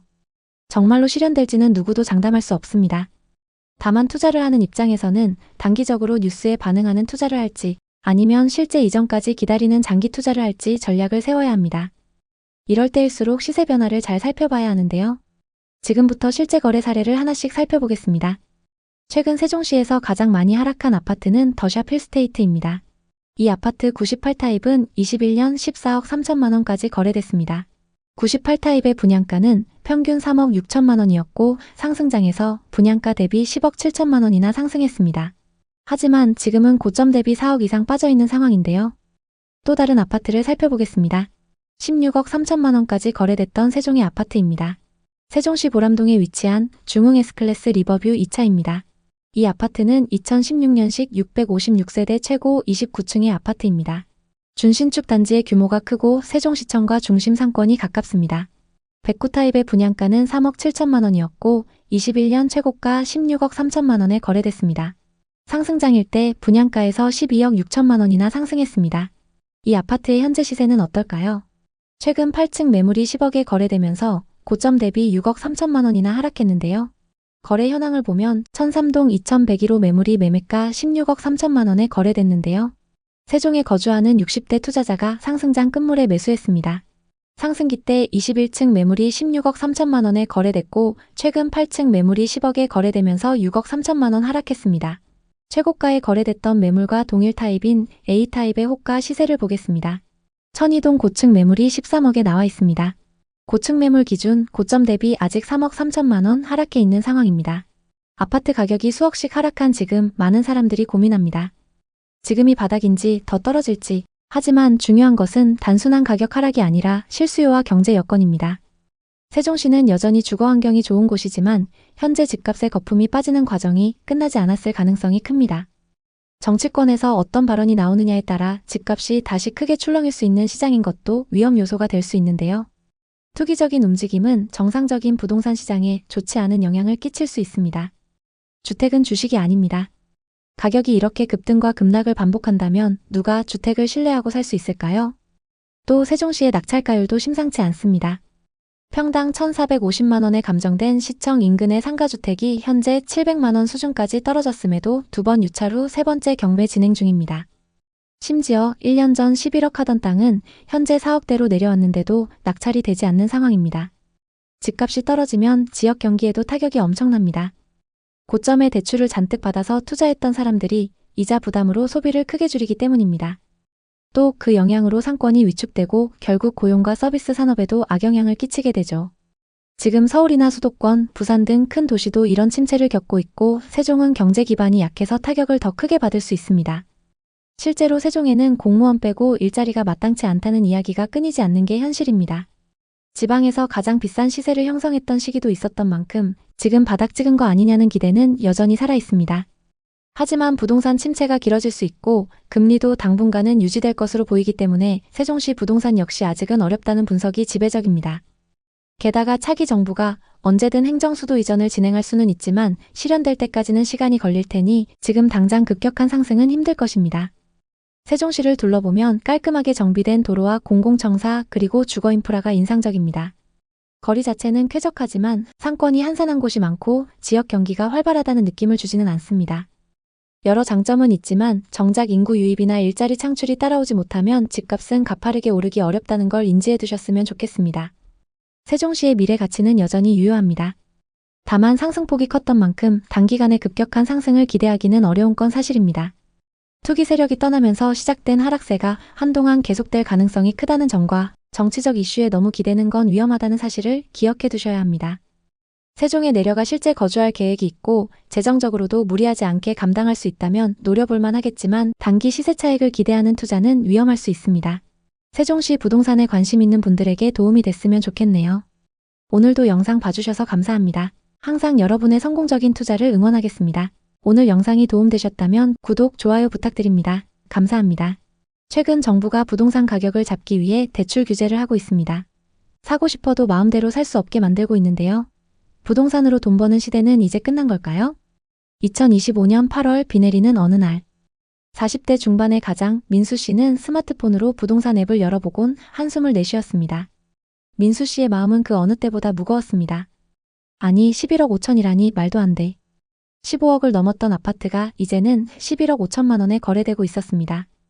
민수 씨는 창밖 도심을 바라보며 중얼거렸습니다. 내가 너무 욕심을 부린 걸까? 아니면 그때 너무 잘난 척했던 걸까? 4년 전 민수 씨와 그의 아내 지연 씨는 서울의 전세 생활을 뒤로하고 하남으로 이사를 결심했습니다. 민수 씨는 중견기업에서 중간 관리자로 일하며 쌓아온 자산을 바탕으로 더 넓고 쾌적한 집에서 가족과 함께 새로운 삶을 시작하고 싶었습니다. 하남은 한강을 끼고 있는 도시로 교통도 편리하고 개발 호재도 많아 보였습니다. 여보, 여기 정말 괜찮아 보여. 서울 접근성도 좋고 한강도 가까워 당연히 오를 거야. 민수 씨는 아내 지연 씨에게 자신감 넘치는 목소리로 말했습니다. 지연 씨는 약간 망설였지만 민수 씨의 열정에 설득당했습니다. 그래, 당신 말대로라면 정말 기회일지도. 아이들 학교도 가깝고 생활 편의시설도 많으니까. 민수 씨는 부동산 중개소를 찾아다니며 하남의 아파트를 꼼꼼히 알아봤습니다. 그러던 어느 날 지인에게서 전화가 왔습니다. 민수야, 미사신도시 지금 완전 핫해. 작년에 10억 하던 아파트가 지금 13억 넘었대. 게다가 개발 호재도 많아서 더 오를 거야. 민수 씨는 그 말을 듣고 가슴이 뛰었습니다. 미사신도시는 한강을 따라 펼쳐진 신도시의 매력, 새로 지어진 아파트 단지, 그리고 서울과의 접근성까지 모든 게 완벽해 보였습니다. 이건 기회야. 지금 안 사면 후회할 거야. 결국 민수 씨는 2021년 초 미사신도시의 미사강변 더샵 리버폴의 84타입을 13억에 매수했습니다. 계약 직후 시장은 그의 선택을 증명하듯 빠르게 움직였습니다. 불과 3달 만에 같은 평형이 13억 5천만 원에 거래되었고 호가는 무려 15억까지 치솟았습니다. 이사 후 민수 씨 부부는 미사신도시에서의 삶에 푹 빠졌습니다. 한강을 따라 걷는 산책로, 단지 내에 잘 관리된 조경, 그리고 아이들이 뛰어노는 놀이터까지. 모든 게 완벽해 보였습니다. 여기 정말 살기 좋아. 서울보다 훨씬 여유롭고 공기도 맑아. 지연 씨가 웃으며 말했습니다. 민수 씨는 아파트 가격이 오르는 걸 확인하며 더 큰 만족감을 느꼈습니다. 13억에 산 게 신의 한 수였어. 15억까지 갔던 거 봤지? 곧 20억도 가능할 거야. 집값이 오르자 민수 씨의 자신감은 하늘을 찔렀습니다. 그는 주변 지인들에게 자신의 성공적인 투자 사례를 자랑하며 고급 SUV를 리스로 구입하고 가족과 함께 해외여행도 다녀왔습니다. 여보, 우리 좀 더 여유롭게 살아도 돼. 집값이 이렇게 올랐잖아. 이 정도 소비는 괜찮아. 민수 씨는 새로 산 명품 가방을 건네며 웃었습니다. 지연 씨는 살짝 걱정스러운 표정을 지었지만 민수 씨의 낙관적인 태도에 휩쓸렸습니다. 그래, 당신 말대로 집값이 계속 오르면 문제없겠지. 그들은 주말마다 미사신도시의 실내 테니스장에서 테니스를 즐겼고 아이를 고급 영어학원에 등록해줬습니다. 민수 씨는 이렇게 생각했습니다. 이 아파트가 우리를 더 부자로 만들어줄 거야. 지금 좀 써도 나중에 다 메꿀 수 있어. 하지만 2022년 중반 이후 부동산 시장에 먹구름이 들이우기 시작했습니다. 금리 인상과 경제 불확실성으로 시장이 급격히 냉각되면서 미사 신도시의 아파트 가격도 흔들리기 시작했습니다. 민수 씨는 처음엔 대수롭지 않게 생각했습니다. 조정기야. 신도시에다가 인근에 한강까지 있는데 금방 회복할 거야. 그러나 2023년 중순 민수 씨는 부동산 앱을 열고 눈을 의심했습니다. 같은 평형의 매물이 9억대까지 떨어진 겁니다. 불과 1년 반 만에 4억 가까이 하락한 가격. 민수 씨는 뒷목이 뻐근해졌습니다. 이게 말이 돼? 신도시에 한강까지 가까운데. 그는 하루에도 몇 번씩 부동산 앱을 들여다보며 매물을 확인했습니다. 커뮤니티에는 미사신도시 이제 끝났다. 금매 나와도 안 팔린다. 이런 글들이 올라왔고 민수 씨의 불안은 점점 커져만 갔습니다. 더 큰 문제는 과소비의 후유증이었습니다. SUV 리스비와 해외여행 할부금, 게다가 대출 이자가 매달 빠져나가며 가게는 점점 옥죄어 왔습니다. 민수 씨는 자만했던 지난날을 떠올리며 후회했습니다. 그때 좀 더 신중했어야 했는데 왜 그렇게 돈을 쉽게 썼을까? 지연 씨는 민수 씨의 변화를 눈치챘습니다. 예전처럼 아이들과 웃으며 시간을 보내거나 한강변을 산책하던 모습은 사라지고 스마트폰만 들여다보는 남편의 모습만 남았습니다. 여보, 왜 이렇게 예민해졌어? 우리가 여기 투자하려고 온 거 아니잖아. 살기 좋으려고 온 거지. 민수 씨는 한숨을 쉬며 대답했습니다. 당신은 몰라. 이 집은 우리 자산의 전부야. 퇴직금에 대출까지 끌어다가 산 거라고. 게다가 우리가 쓴 돈들 다 집값이 오를 거란 믿음 때문이었잖아. 민수 씨는 속으로 후회했습니다. 왜 하필 그때 샀을까? 왜 비싼 시세를 보고도 망설이지 않았을까? 그의 눈에 보이는 건 신도시가 아니라 낡아가는 아파트 시설물과 매달 날아오는 고지서, 그리고 줄어드는 통장 잔고뿐이었습니다. 2024년 말 시장은 조금씩 회복 조짐을 보였습니다. 민수 씨가 매수했던 아파트는 11억대까지 회복했지만 여전히 13억 매수가에는 한참 못 미쳤습니다. 팔아야 하나? 민수 씨는 혼잣말로 중얼거렸습니다. 부동산 앱을 열자마자 심장이 두근거렸습니다. 같은 동, 같은 평형의 매물이 12억 중반에 나와 있었습니다. 12억 중반이면 나쁘진 않은데. 그날 저녁 민수 씨는 지연 씨에게 조심스럽게 말을 꺼냈습니다. 여보, 우리 이 집 파는 거 어때? 지금이라도 정리하고 손실 좀 줄이면. 지연 씨는 날카로운 눈빛으로 민수 씨를 바라봤습니다. 침묵이 흐른 뒤 그녀가 입을 열었습니다. 당신 기억나? 우리가 왜 여기 왔는지. 아이들 좋은 환경에서 키우고 우리도 여유롭게 살자고 했잖아. 그때 당신이 그렇게 말했어. 그런데 지금 돈 때문에 이렇게 초조해하는 거야? 민수 씨는 고개를 숙였습니다. 지연 씨의 말이 그의 가슴을 찔렀습니다. 맞아, 우리 여기 살려고 온 거였지. 투자하려고 온 게 아니었어. 2025년 봄 미사 신도시의 한강변에는 벚꽃이 만개했습니다. 민수 씨는 아내와 함께 한강변을 걸으며 커피를 마셨습니다. 여전히 아파트 시세는 매입가 13억에 미치지 못했지만 민수 씨의 표정은 한결 편안해졌습니다. 지연 씨가 웃으며 말했습니다. 이젠 집값 오르든 말든 그냥 여기서 사는 게 좋아. 한강 나들이 다니면서 아이들과 시간 보내는 게 더 소중해. 민수 씨도 고개를 끄덕였습니다. 그래, 당신 말이 맞아. 이게 우리 삶이야. 민수 씨는 최근 부업으로 유튜브를 시작했습니다. 회사에서 쌓은 경험을 살려 마케팅 강의를 하고 있었습니다. 지연 씨는 옆에서 응원하며 말했습니다. 당신 마케팅 고수잖아. 그 경험 살려서 부업하는 것도 좋지. 어느 날 저녁 민수 씨는 오랜만에 부동산 앱을 열었습니다. 84타입 11억 8천에 거래됐네. 좀 올랐어. 지연 씨가 물었습니다. 그래서 기분 좋아? 민수 씨는 고개를 저으며 미소를 지었습니다. 아니, 그냥 마음이 편해. 2025년 현재 민수 씨 부부는 여전히 미사신도시에서 살고 있습니다. 한강변을 따라 걷고 카페에서 커피를 마시며 아이들과 함께 시간을 보냅니다. 아파트 가격은 여전히 매수가보다 낮지만 그들은 더 이상 신경 쓰지 않습니다. 미사신도시는 최근 몇 년간 개발이 계속되며 새로운 상권과 편의시설이 들어서고 있습니다. 민수 씨는 더 이상 부동산 뉴스에 흔들리지 않습니다. 우린 여기서 계속 살 거야. 집값은 뭐 오르면 좋고. 현재 하남 미사신도시는 2021년 최고점 대비 약 20-30% 하락 후 2023년 말부터 소폭 회복세를 보이고 있습니다. 하지만 여전히 매수가 대비 손실을 보고 있는 경우가 많습니다. 특히 최근 대출 규제가 시작되면서 거래량이 급격히 감소했습니다. 미사 신도시는 특히 한강변의 쾌적한 주거환경과 학군, 생활 인프라가 잘 갖춰져 있어 실거주 수요는 꾸준히 유지되고 있습니다. 대출을 포함한 부동산 규제가 지속될 경우 대출 부담이 커지며 수요가 위축될 가능성이 있습니다. 또한 신도시 특성상 대부분의 단지들이 비슷한 시기에 들어섰기 때문에 특정 매물의 단기적인 가격 급등은 제한적일 수 있습니다. 부동산 전문가들은 미사 신도시의 중장기 전망을 긍정적으로 평가합니다. 서울 도심과의 접근성, 한강변 프리미엄, 그리고 지속적인 개발 호재로 인해 점진적인 가격 상승이 기대됩니다. 그러나 단기적으로는 규제 상황에 따라 변동성이 클 수 있으므로 투자 시 신중한 접근이 필요합니다. 민수 씨의 사례처럼 미사 신도시는 투자와 실거주 목적 모두를 충족할 수 있는 지역입니다. 하지만 과도한 레버리지와 단기 차익을 기대한 투자는 리스크를 동반합니다.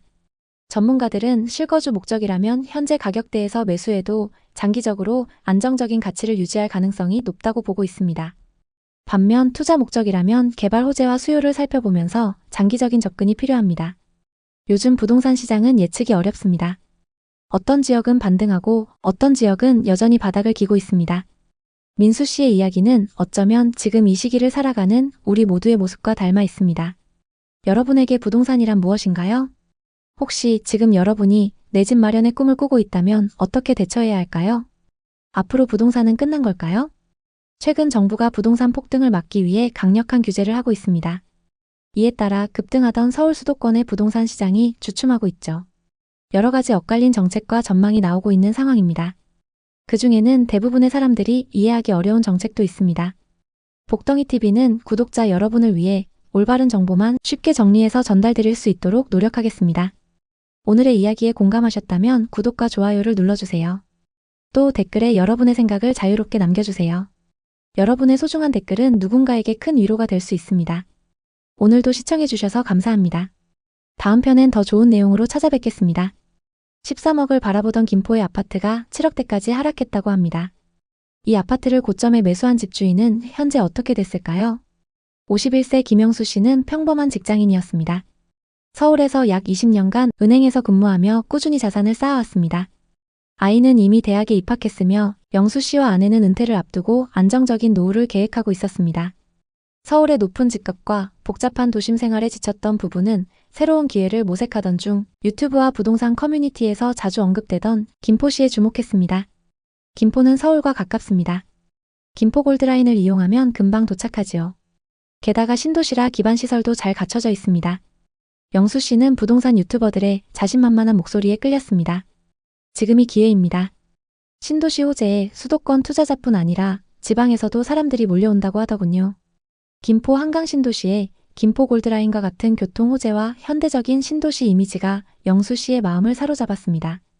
김포는 제2의 분당이 될 겁니다. 라는 커뮤니티의 낙관적인 전망은 그의 확신을 더욱 굳혔습니다. 2021년 여름 영수 씨는 아내와 함께 김포 한강 신도시의 아파트를 보러 갔습니다. 84타입 2020년 준공된 신축 아파트였습니다.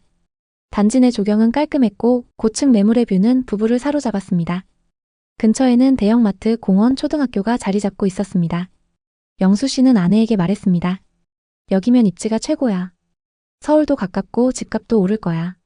아내는 살짝 망설이며 답했습니다. 여기서 진짜 편히 살 수 있을까? 당연하지. 이건 우리 인생의 새로운 시작이야. 망설이던 아내는 부동산 직원의 말에 넘어갔습니다. 이 아파트 고층은 이제 사고 싶어도 매물이 없어요. 이것도 벌써 오늘만 2팀이 보고 갔어요. 부부는 망설이지 않았습니다. 집을 본 날 바로 가계약금을 송금하며 매물을 잡았습니다. 2021년 여름 영수 씨는 한강 메트로자이 2단지 84타입을 11억에 계약했습니다.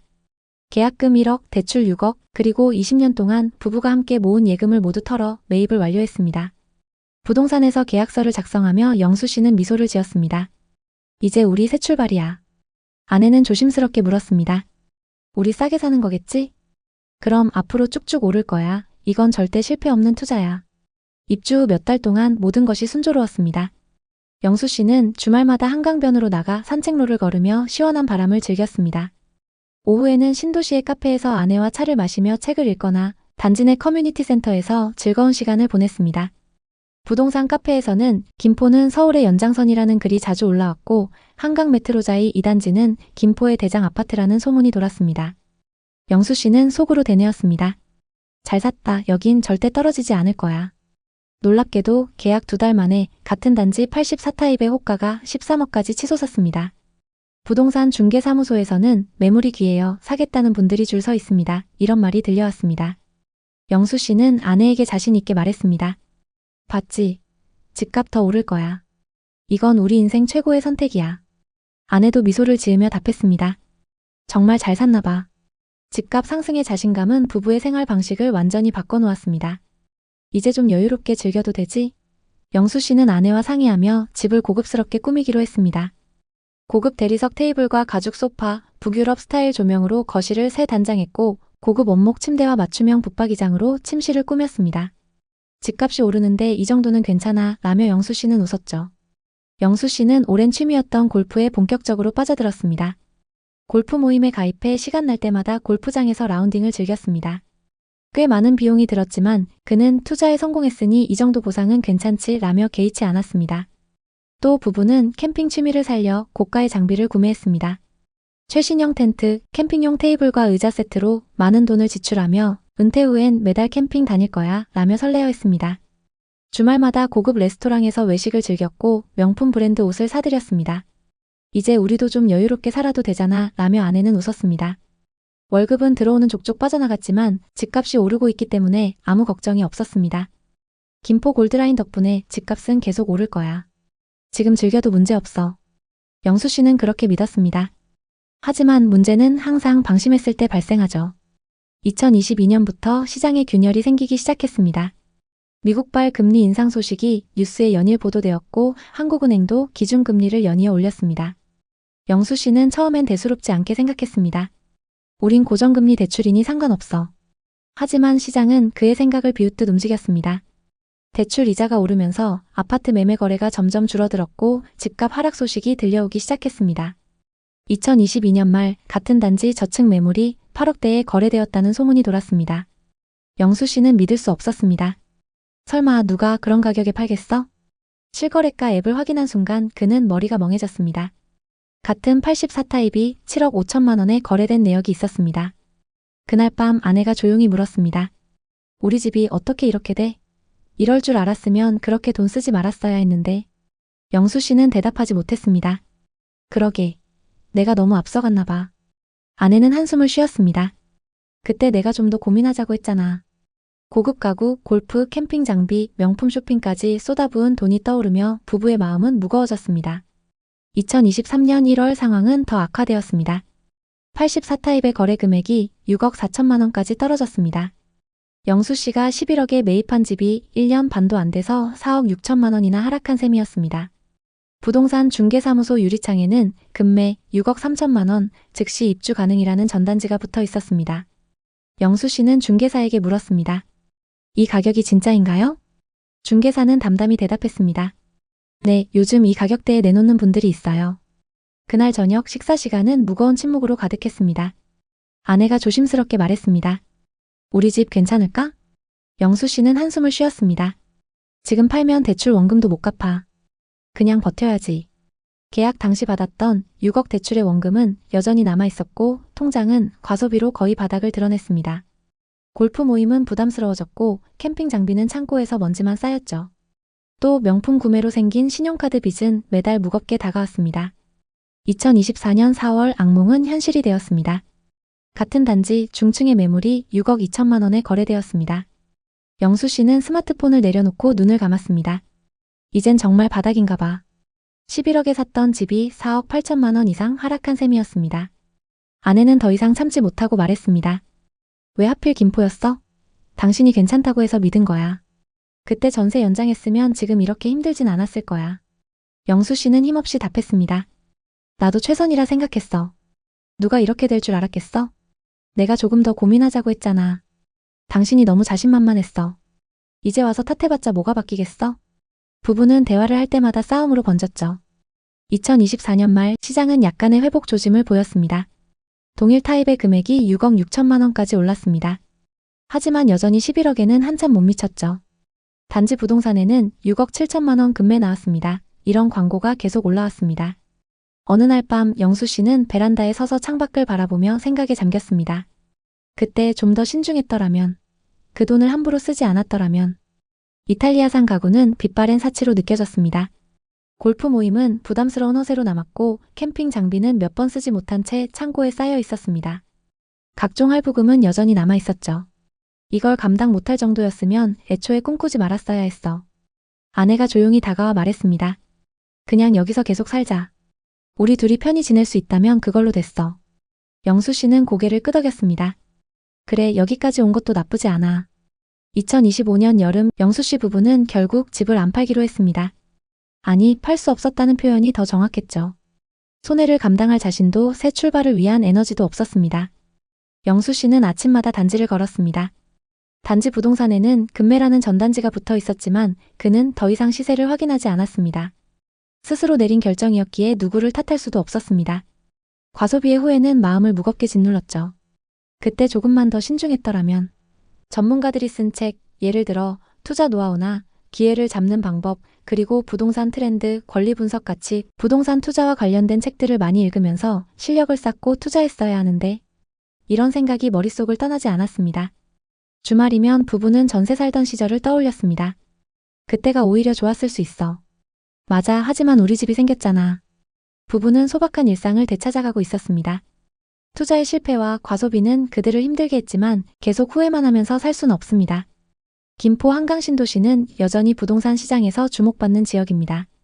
김포 골드라인은 서울 접근성을 높이는 핵심 교통망으로 큰 호재로 작용했습니다. 또한 한강신도시는 대규모 택지 개발로 상업시설, 학교, 공원 등 생활 인프라가 잘 갖춰져 있어 젊은 세대와 은퇴 세대 모두에게 매력적인 주거지로 평가됩니다. 한강 메트로자이와 같은 주요 단지는 신축 아파트로서 여전히 김포 내에서 높은 선호도를 유지하고 있습니다. 2025년 중순 기준 일부 매물이 조금씩 회복하며 소폭의 상승세를 보였습니다. 부동산 전문가들은 김포의 집값이 단기적으로는 금리 인상과 시장 침체의 영향을 받았지만 중장기적으로는 교통호재와 신도시 개발의 안정성으로 인해 회복 가능성이 있다고 전망합니다. 그러나 여러 호재에도 불구하고 현재 부동산 시장에는 불확실성이 남아 있습니다. 최근 부동산 규제가 강력해지면서 대출 부담이 커지며 매수 심리가 위축된 상황입니다. 또한 수도권 내 경쟁 지역과의 비교해서 김포의 상대적 매력이 약화될 수 있다는 의견도 있습니다. 실제로 2025년 상반기 데이터를 보면 한강 메트로자이 84타입은 6억 5천만 원에서 7억 선에서 거래되고 있으며 이는 2021년 고점 대비 여전히 큰 하락폭을 보여줍니다. 영수 씨 부부에게 이 모든 호재와 전망은 더 이상 큰 의미가 없습니다. 그들에게 중요한 것은 호재가 아니라 지금 이 집에서 어떻게 살아갈 것인가입니다. 부동산의 가격은 단순한 숫자가 아닙니다. 그 안에는 사람들의 감정, 결정, 그리고 인생이 녹아 있습니다. 뉴스는 최고가만 보여주고 커뮤니티는 기회를 이야기합니다. 하지만 그로 인해 수많은 사람들이 고통받기도 하죠. 그들은 말합니다. 부동산은 타이밍이다. 김포 골드라인이 있으니 무조건 오른다. 신도시는 절대 망하지 않는다. 하지만 영수 씨 부부처럼 그 말을 믿고 섣부른 결정을 내린 사람들은 크게 고통받고 있습니다. 누구나 은퇴 후 안정된 삶을 꿈꿉니다. 부동산 투자에서 가장 중요한 것은 순간의 시세 차익을 노리는 자세가 아니라 감당할 수 있는 정도인지 리스크는 없는지를 꼼꼼히 점검하는 자세입니다. 그러기 위해서는 꾸준히 부동산에 대해 공부하며 실력을 키워나가야 합니다. 혹시 지금 여러분도 중요한 선택의 기로에 놓여 있으신가요? 그렇다면 전문가들의 성공담과 노하우, 실패 이야기를 반드시 공부하신 후 신중히 접근해 보시기 바랍니다. 한순간의 선택이 미래를 좌우할 수 있습니다. 여러분의 이야기를 댓글에 남겨주세요. 여러분의 댓글이 누군가에게 큰 깨달음이 될 수 있습니다. 구독과 좋아요도 잊지 말아주세요. 감사합니다.